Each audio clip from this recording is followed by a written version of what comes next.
Okay, இன்றைக்கி எப்படி start பண்ண போகிறோன்னா, இந்த கிங் வந்து பேக் ரேங்க் கிங்காக இருக்குது. ஆனால் நம்ம எப்படி இந்த ரூக்கை வச்சு இந்த பானை பிடிக்கிறது, வின் பண்ணுறது அப்படிங்கிறத பார்ப்போம்.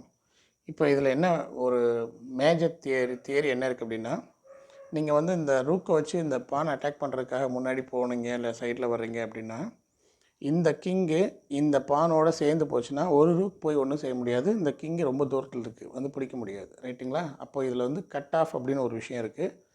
ஆப்போனண்ட்டுக்கு இங்கே கட் ஆஃப் பண்ணி வச்சிடணும். இப்போ இந்த பானை மூவ் பண்ணாங்கன்னா இன்னொரு அட்டாக், இன்னொரு தடவை மூவ் பண்ணாங்கன்னா இங்கே வச்சு ஈஸியாக பிடிச்சிடலாம். ஸோ பான் தனியாக ஏறாதுங்கிறது தான் இதில் முக்கியமாக புரிஞ்சிக்க வேண்டிய ஒரு விஷயம். சரிங்களா?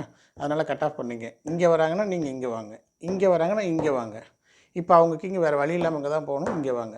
இங்கே போனாங்கன்னா இப்போ நீங்கள் உங்கள் ஆல்ரெடி இந்த கிங் முன்னாடி வந்துருச்சு இல்லையா? இப்போ வந்தாங்கன்னா ஈஸியாக அந்த கிங்கை பிடிச்சிடலாம். Very good.